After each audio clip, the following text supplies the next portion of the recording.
Ladies and gentlemen, welcome to the best show of the best shows, where we talk about everything from comic books to even social commentary. This is episode number 6 of For Canon's Sake. So whether you're a normie, a wannabe expert, or a tryhard, get in there. And now, for your host, Mr. Eric July. What's good? Yo! Episode number 6 of For Canon's Sake. Appreciate you joining me as always. EricDJuly.com. Get some more information. Man, it was kind of active in the comic book realm or world, if you will, this week, or this past week. So we're going to be talking about some of that.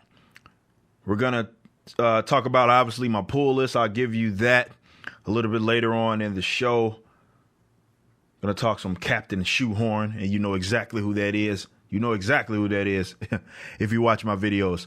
We'll talk some Captain Shoehorn. But the bulk of this show is going to be somewhat political. Social, crosses over into some social stuff, but for the most part, it's going to be political. Now, we get a lot of, at least I do, depending on what I say, backlash, right? And I've long said that there's a few positions that people that I would argue that know who I am, but might not be like over familiar or really too familiar at all with where I sit politically. They get thrown off by a couple of different subjects, or my take on a couple of different subjects. One, military, very critical of the military. And holding them accountable, especially individuals within the military. Second, police officers, same exact concept.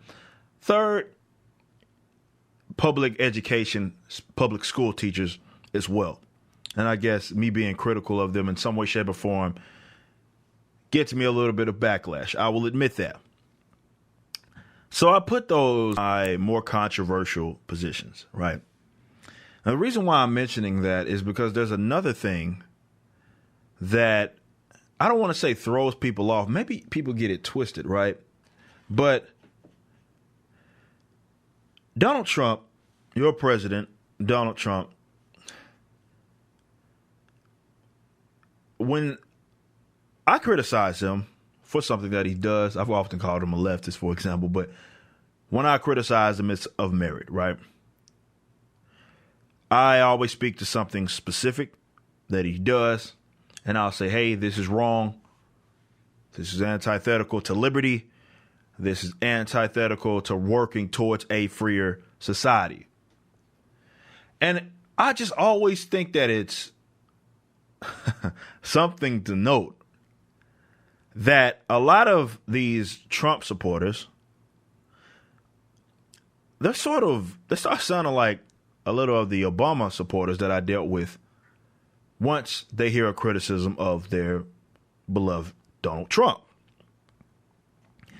And being completely honest, this is something that a lot of libertarians, and I think this stems from though I don't ever say this as a libertarian, but a lot of libertarians, you'll hear them say left wing, right wing, on the same bird. Republicans are just like the Democrats. I don't believe that. I don't believe that in any way, shape, or form. It's objectively false. If you're talking about their like voter base, they're not the same. They have actual distinctive differences, right? In terms of what they prioritize. It's not just simple as black and white as, yeah, they want to spend your money, which in some cases is true. However, what they value is certainly something that you would need to be knowledgeable on. This is why I'm so heavily critical of libertarians and their marketing schemes. And the fact they say dumb stuff like that is why I say that, because it's totally out of touch with what actually happens, right? And that if you discuss things with your standard mainstream leftist, and if you discuss things with your standard mainstream conservative, not the politicians, talking about the bases, right? The people that maybe support the politicians, but generally identify themselves as progressives or conservatives, mainstream wise, they're different. They have different things they value. If you're among them, a bunch of them, it is not the same. culturally. And this is what, I'm critical of libertarians. Maybe they don't get out enough, right? And a lot of them are socially awkward, right? So maybe that's why they say things like that. But nonetheless, they do still sound like Obama supporters in this regards. And it's unfortunate because you think after, certainly in this climate, with social media being as active as it was, Obama's was really one of the first presidencies. Well, it was the first presidency with the complete rise of social media in the way that it was, right? When Bush was president, it wasn't like this, where you could post on social media. A lot changed in 8 years, y'all. And social media, Twitter, all that, Instagrams of the world, and the fact that we're more connected than ever. Yes, you had the MySpaces and even Facebook early on, maybe, but not to the degree like this where we're all sort of connected. And we're all connected in a way that we can connect with other individuals that we otherwise could not even do, right? So I think that people will maybe learn from it that, man, they see it in action. They see their supposed opposition acting in a similar way.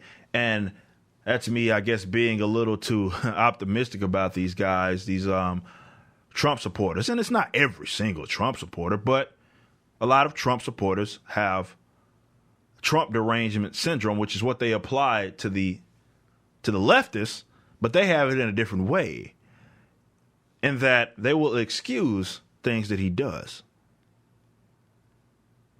that is not only antithetical to liberty, limited government, the term, like you small government, right? Freedom, things that they care, capitalism, things they care about. He'll do things that are antithetical to that, right?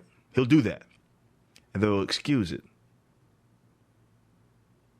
They'll make excuses for it, which is similar to what Obama supporters would do when I brought up, for example, his war efforts and the fact that he's bombed more countries than Bush. Objective fact. Oh, well, that's different. That's different. You don't want to. That's what they say. That's what they say.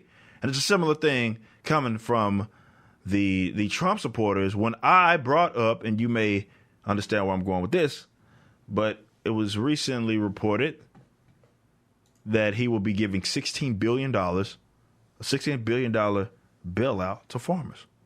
Now, I'm going to touch on that as well, but I want to note really quick that these deranged Trump supporters did the same exact thing when I brought up the whole bump stock thing and the executive order, or more so the law that went into effect, I believe, a couple of months ago in March, and how it actually does not cover just bump stocks, right? And that was the excuse they used, right? Oh, he's a president for the Second Amendment, right?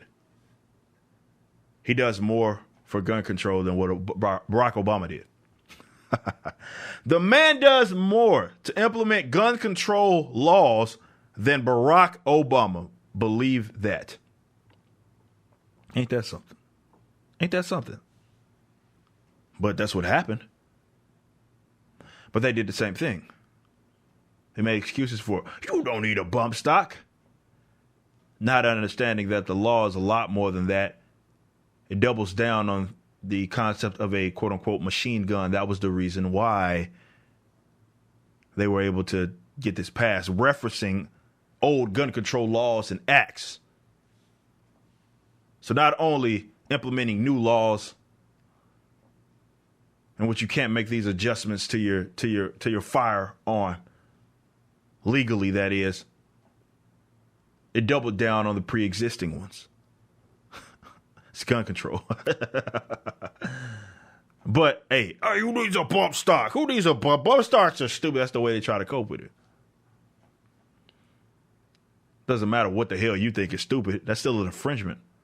And again, it doesn't just cover bump stocks. But the $16 billion and the crediting that to this trade war, what they call it, with China. Now, I brought this up. I said this is a socialist. This is what socialists do. This is socialism. This is wealth redistribution. But, of course, the excuses came. Well, I'd rather them do that than bail out this, and that industry. Like, what? Really? What does that have to do with anything? Oh, he's trying to help them. We need the food. Yeah. Now you sound like a socialist. You sound just like the leftists do. Wealth redistribution because of something that is going on politically, socio-politically, and you need to bail out these X amount of people. This is welfareism. This is what this is.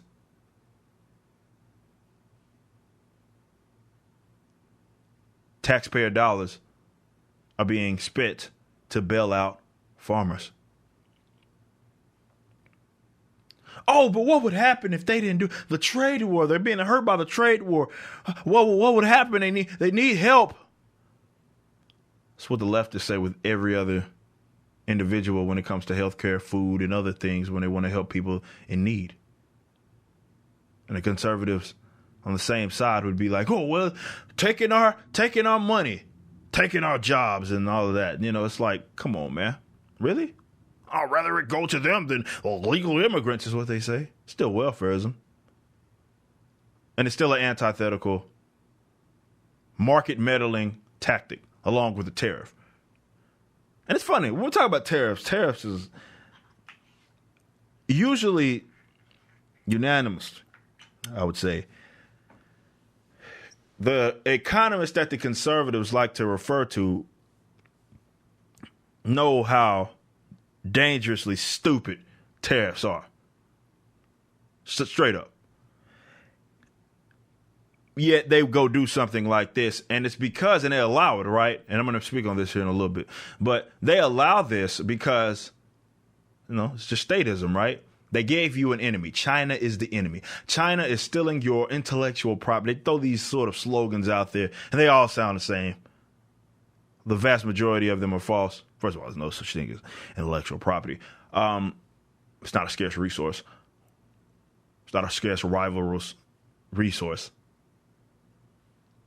And I'll maybe do a whole episode on IP, because when I throw that out there, people think that I am being a hypocrite or something, because they're like, and they think I'm going to be a hypocrite. They say, well, would you like it if I just stole your money or stole your music and I sold it? I'm like, good luck. But, you know, it is what it is. Those ideas aren't scarce resources. I'm not diminishing the product by you copying. Like if I have a CD, for example, with information on it, and you have a CD on it with information on it, I'm not you copying what the information that's on the CD does not diminish the CD itself. I still have that physical CD. This is why there's no such thing as intellectual property rights.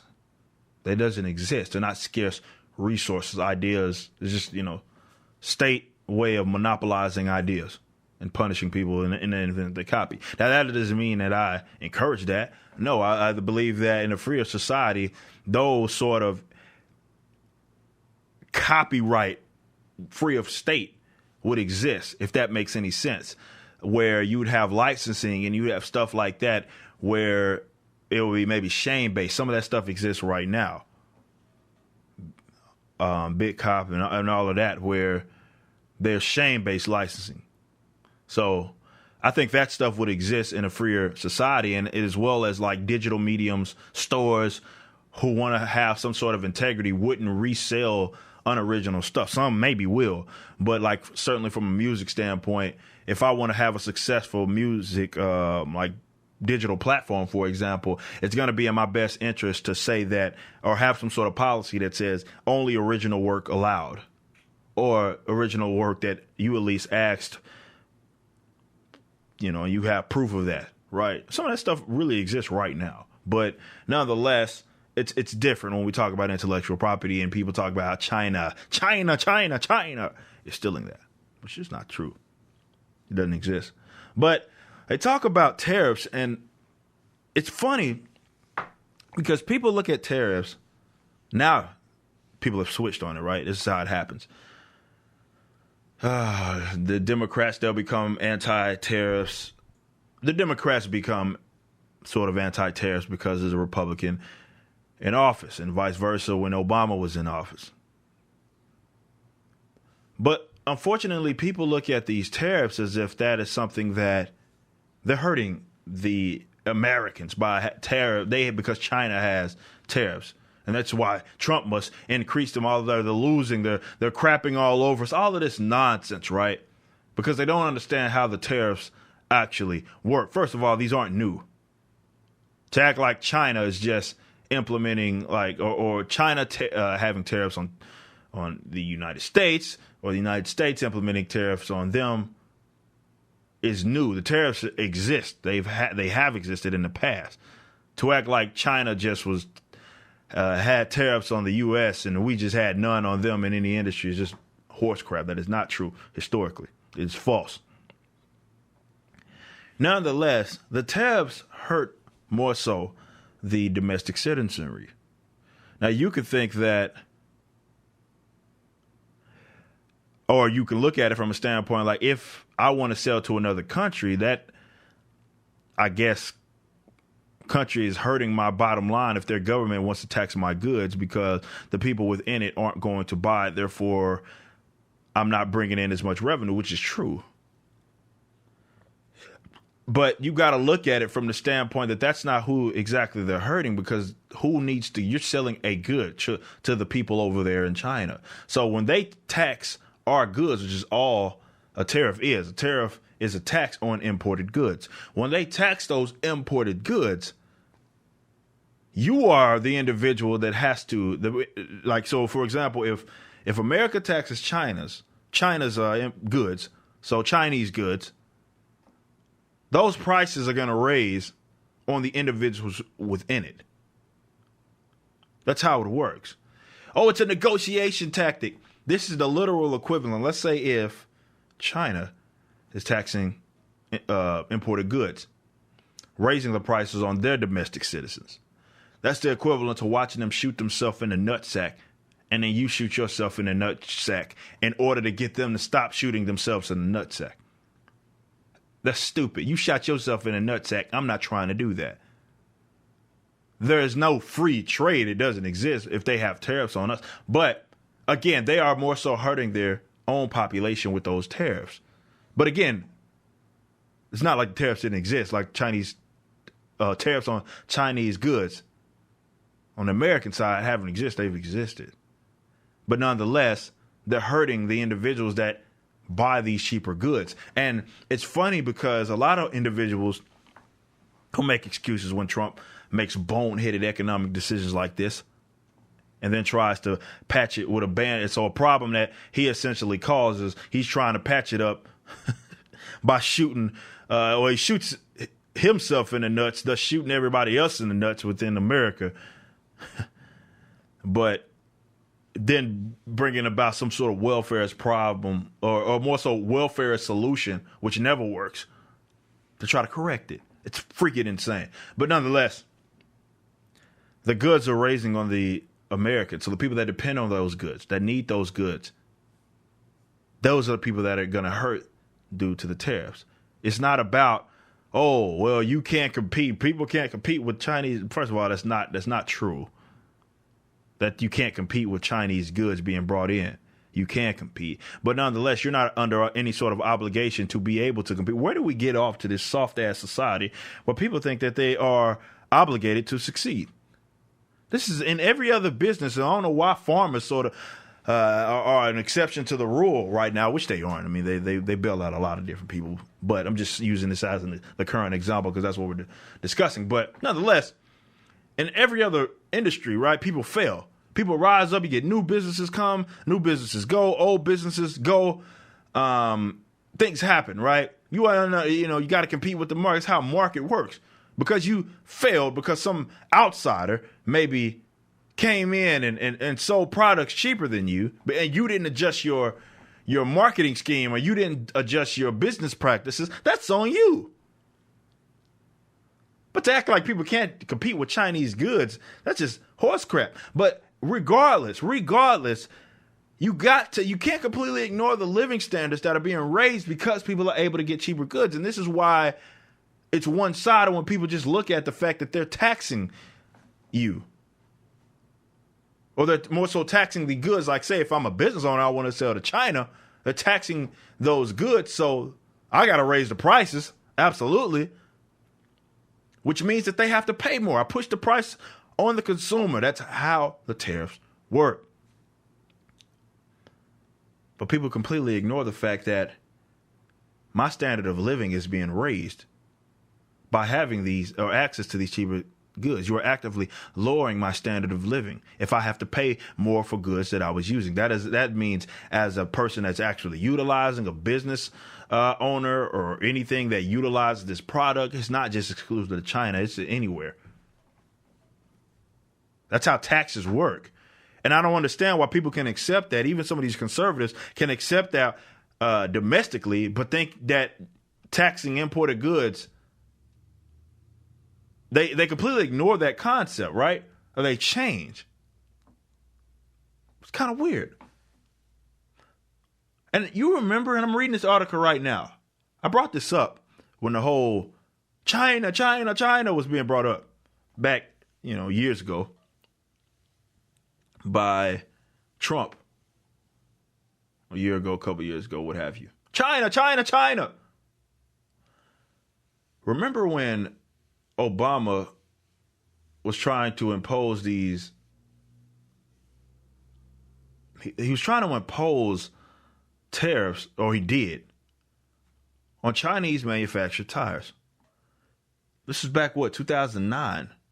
And I remember vividly how the Republicans were irate. I got a quote right here from Michelle Bachmann, Republican at the time, obviously. The bigger issue that I think we're very concerned about, we don't want the president to be starting, in effect, a trade war.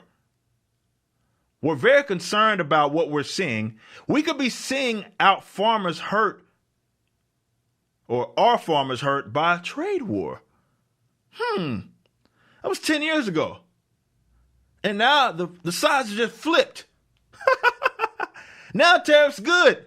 Tariffs okay. We're negotiating. By seeing them shoot themselves in the balls, so we're going to shoot ourselves in the balls too. It's a great negotiation tactic. Now all of a sudden, you get some Democrats that are like, well, tariffs are bad. This is politics, man, in a nutshell. And it's a trip. It's most definitely a trip. Because you'll see some individuals that you thought highly of making the same arguments that maybe the individuals you thought, let's say, lowly of. They've switched sides. It's crazy. And because everybody's so in fear of the other side being in power, they make excuses when their guy does it. Obama campaigns as the anti-war candidate, bombs more countries than Bush. It's okay. I mean, it's different, right? Trump, I want to lower these taxes. And he does. It's in some sense. And then trying to raise them elsewhere on imported goods. It's not free market of you. But that's what he does. Gun control. Cares about the Second Amendment, implements gun control more than Barack Obama. And yet he gets a pass for it. Not even that. He gets excused by the voter base. So I didn't effectively think that they're nutcases like the deranged Barack Obama supporters. They make excuses. And this is my issue with politics, because this is what it does. Would you rather have Hillary in office? They say, as if that's an argument. I don't agree with everything that he does. Well, you're certainly excusing him then. And then the ones that supposedly don't agree, don't speak up.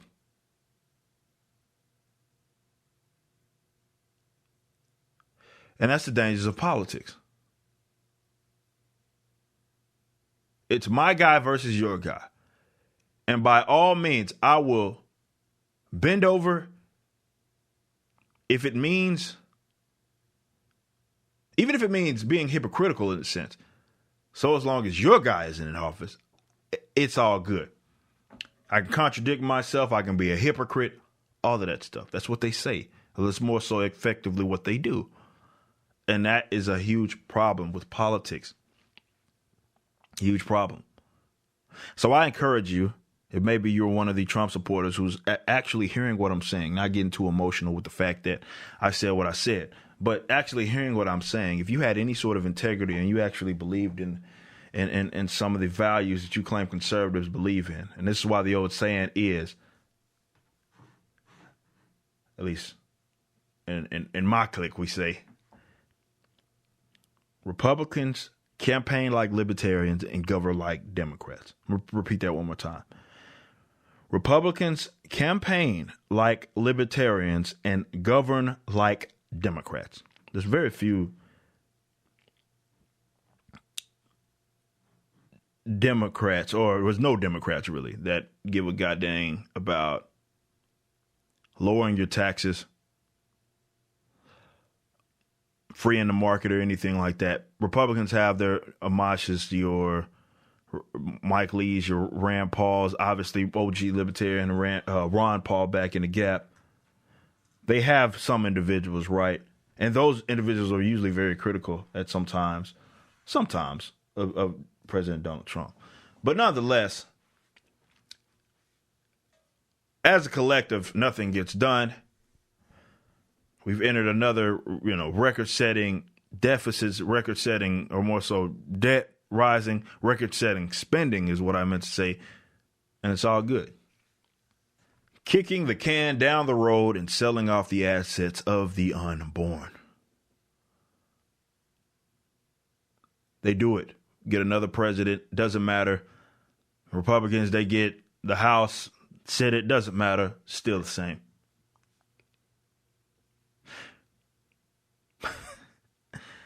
Don't be a deranged Trump supporter. Hold his feet to the fire. If you had any integrity, that's exactly what you do. But if you don't, you make excuses. At least he's triggering the liberals. At least he's not Hillary. If that's what you're about, then you have no integrity. And as far as I see, you're making a similar argument and having a similar position, at least in that regards, as the Obama supporters back when he was president. But let's move on. Let's get back to the comic stuff. Captain Marvel extended clip came out. Video I have is up on YouTube if you want to check that out, sort of watching it with you all. But it's an extended clip. And I think the hype more so surrounding it is more important than the clip itself, right? Because the clip itself is just an extended version of what happened. Guy tells her to smile. Only thing this time is that she actually physically hurts the guy more so. But yes, her taking off with the motorcycle that he had and everything, that's still the same. But if you go watch the clip and you see that, I believe US Today had the exclusive on this and the rhetoric that they use and saying that Brie Larson is sort of not with the whole toxic masculinity. And the reason why I wanted to bring that up was because it does validate everything that I said about this character, right, in this movie. It was clearly agenda driven. Clearly, if you look at the simple fact that, okay, female hero, we're going to really, really hyper-emphasize she's a woman, background, or more so flashbacks of her being doubted because she's a female, being told she can't do things because she's a female. There's a reason they call it the cockpit, stuff like that. And then you have Marvell, who was criminally sex changed to a old ass white woman. And then you had Monica Rambeau, for whatever reason, looking up to looking up to Carol Danvers, which is criminal in itself. But the father was completely removed, and Maria Rambeau is being presented as if she is a single mother. You got the fight scene at the end where the song in the background is just a girl. You watch the entire film in its entirety, and there you have it. That's what we have, right? And you consider it in the context. Don't even have to go based on trailers or anything like that. The movie's actually worse than the trailers. Way worse than the trailers, actually. I would argue that the trailers didn't have as much of this in it. And trailers can be often misleading. Certainly in the Marvel Cinematic Universe, they're notorious for that. So I was going to give it a chance regardless. And it validated what I initially said, the scene, right? Because more so, again, the hype around it. The rhetoric that they use. Think about that. Toxic masculinity, which is a buzz term by way of the social justice left, blue check mark leftists. This is why I said that this movie was blue check mark leftist in movie form. Shows like Supergirl, that's blue check mark leftism in show form. While Captain Shoehorn is in movie form. So it proves me right. It proves everything right that I had to say about this film, because my whole entire position is that this was agenda driven. The only reason it was put there was because of the agenda. If you look at it in the context of the Marvel Cinematic Universe, it doesn't make any sense. It leaves all these plot holes. We still haven't got any answers to small stuff such as why this character hasn't aged. All of this sort of weird stuff and the problems that just her existing brings. In fact, Fury just mentions her. She's being named after the Avengers, apparently. Like, this is weird, right? But it was a shoehorn they needed to place right in between where they placed it, right? Avengers Endgame, right before Avengers Endgame, right after Infinity War. Obviously, she's the one getting paged. So they make you try to, all right, I'm going to incentivize you to see this movie. You got to see this movie to understand why Fury paged this character. And then the promotional scheme backing it, it's pretty telling on the fact that they wanted to have this. They wanted to have this superhero that was a female, and they had to emphasize the fact that she's a female, even though she's a completely unoriginal, generic character. It's really a copy of Marvel, who was disrespected. So when you look at it in that context, it's even more criminally insane that they did that. But shoehorned into the universe, agenda-driven, and that's just what it is. So it looks like they just wanted this female superhero. Maybe to combat DC. They don't have an equivalent to Wonder Woman. They don't. They have a lot of female characters, some of which are badass, but all of them really don't stand on their own.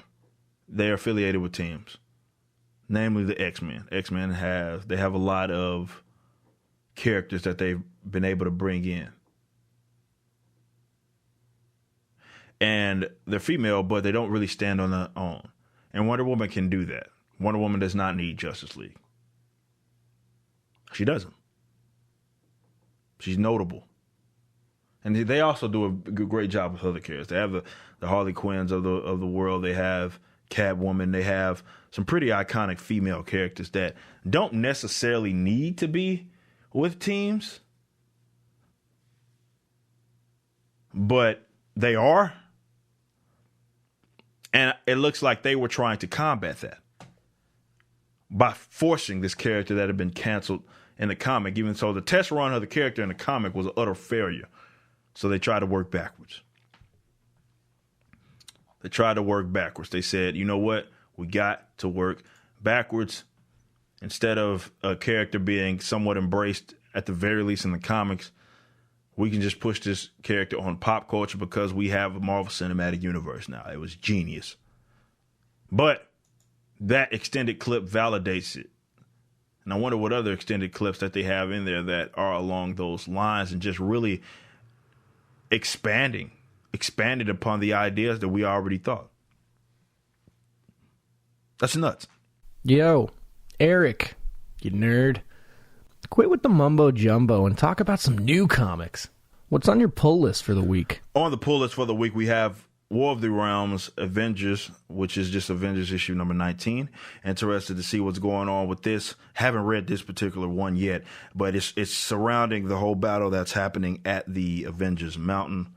So I guess they'll be expanding on that. We also have Wonder Woman issue number 71. Flash Year 1 Chapter 2. And that is issue number 71 of Flash. Year one, chapter 1 was obviously issue number 70. So they're going more so in depth with his sort of origin and all that. We have Batman Detective Comics issue number 1004. Wolverine Infinity Watch was interesting. It's difficult to keep up with if you haven't read anything else surrounding this character. And obviously when he got brought back, so not even just really Death of Wolverine or anything like that, but you would have needed to read the Infinity Wars, Infinity Countdown to really understand what's going on with all of that. So most definitely I would recommend that. Right now he's basically going around with Loki trying to track down some of these Infinity Gems, who are basically, one of them, I believe, or maybe a couple, I believe it was one though, specifically, is on Earth. And they basically taken their own form, right? Because the last time that Adam Warlock had them, he gave all the individual Infinity Gems souls by using the soul gems. So they all basically can do their own thing. And this one went into this guy, and I don't want to give the plot away too much, but it's sick. Check it out. War of the Realms. This is going to be issue number 14 for Venom. A lot of War of the Realms comics, all the tie-ins. I pretty much own all of them except like Squirrel Girl and stuff like that. War of the Realms, Journey into Mystery. This is issue number 3. This is centered around the team that is protecting the baby, the new sibling of Thor. So most definitely check that out. It's also centered. Miles Morales is in there as well. Some of that's y'all's favorite tokenized character. We have War of the Realms, Uncanny X-Men, issue number 2. So yes, Uncanny X-Men, I believe they're on 18 on Uncanny X-Men, if I'm not mistaken. But this is Uncanny X-Men, War of the Realms, issue number 2. So they separated those, unlike the Avengers sort of did. This is New Agents of Atlas, issue number 2, and that also have now Agents of Atlas. I most definitely recommend it. The New Agents of Atlas, issue number 1 of War of the Realms, because it introduces 2 new characters. Also expands, I don't want to say expands, but some of the ones that have been introduced within the past few years or last year were in it as well. So you have Wave, Arrow, who was Crescent, Luna Snow. So these are some fairly new characters, man. 2 of them of which this is the first official showing in a comic. So most definitely I would check that out. I'm against the tokenizing, so even if these characters don't stick, some of them won't. They don't always stick. I do appreciate the fact that they are trying to make new, more original characters with their own sort of origin. War of the Realms, issue number 2, Punisher. Issue number 2 of the Punisher. I remember he grabbed some prisoners and they're fighting with them. So I guess they're expanding on this in issue number 2. Punisher has a sort of epic kind of role within War of the Realms. It's pretty important how he sort of communicates with Freya. So I would most definitely check that out. You also have War of the Realms, Strike Zone, Land of the Giants, issue number 1. So you can check that out. Obviously, this is, I believe, with them being in Jotunheim fighting. I believe, who is this? Captain America's there, Wolverine, Luke Cage showed up there. It's pretty cool. So check that out. Iron Fist, if I'm not mistaken. So most definitely you're going to want to check that out as well. And that really wraps it up for that. What's on the pull list for the week. I also want to remind you guys, I just gave you guys more than 10 comics, a lot of comics for the week. So you consider the stuff that I read on my own. There's other comics that I know people would like me to cover. Remember, if you go over to my Patreon at patreon.com/EricDJuly and you become a patron, you can actually get vlog and comic book requests in which I will cover. I'm going to shout you out. I cover them. If it's a podcast request, I'll cover it in the podcast and I'll shout you guys out. So be sure to check that out. Some good stuff over there, depending on what sort of tier you're in terms of rewards. You get merchandise as well. But for those that are like, hey, man, would you mind giving your thoughts on X? It's almost impossible if I'm not to do videos, I guess, on this if I'm not wanting to specifically do a video on it, simply because I don't have enough time in the day. I'm either reading comics or I'm either making videos. So I would most definitely check that out if you do want to become a patron over my Patreon. It's patreon.com/EricDJuly. That's going to do it for today's episode of For Canon's Sake with Eric July. Be sure to keep it locked for the best mix of comics and political commentary you'll ever hear. And I mean ever hear. To get caught up or to contact the show, be sure to visit forcanonsake.com.